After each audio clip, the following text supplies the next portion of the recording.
Tibbi tullantıların idarə olunması seminarı tibb sahəsində çalışanlar üçün təşkil olunmuşdu. Həm özəl, həm dövlət müəssisələrindən iştirak etdilər. Bugünkü tədbirimizdə həm tibb sahəsində tibbi tullantıların çeşidlənməsi, toplanması və daşınması mövzuları haqqında məlumatlar verildi. Eyni zamanda bunun əhəmiyyəti haqqında məlumatlar verildi.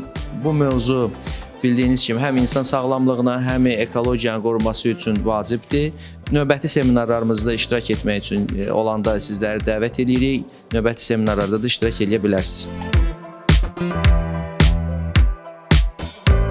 Tibbi tullantıların idarə olunması çox böyük bir mövzudur. Bu bir çox problemlərin qarşısını almaq deməkdir. Problemlərin ən birincisi və ən başlıcası infeksion xəstəliklərdir. Bunlara aid olanlar hepatit B, C, HIV xəstəliyi, vərəm və xəstəxana daxili infeksiyalar aid edilir.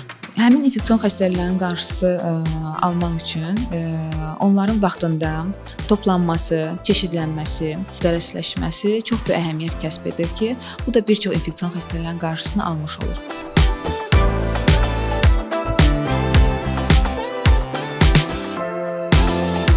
Bu sahat çox vacibdir. Cənab Prezidentin o insan kapitalının inkişafı probleminin çərçivəsində hamımız dərk edək ki, insan kapitalının nüvəsi məhz yüksək mədəniyyətli insan deməkdir.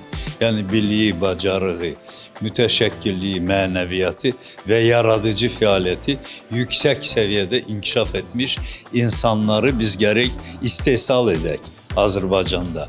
Gərək uşaqlara, uşaq bağçalarından başlayaraq gənclərə, bütün cəmiyyətə, bütün laylara, sosial laylara aşılayaq universal kulturoloji bilikləri və sistemli kulturoloji təfəkkürü aşılayaq. Çox vacibdir.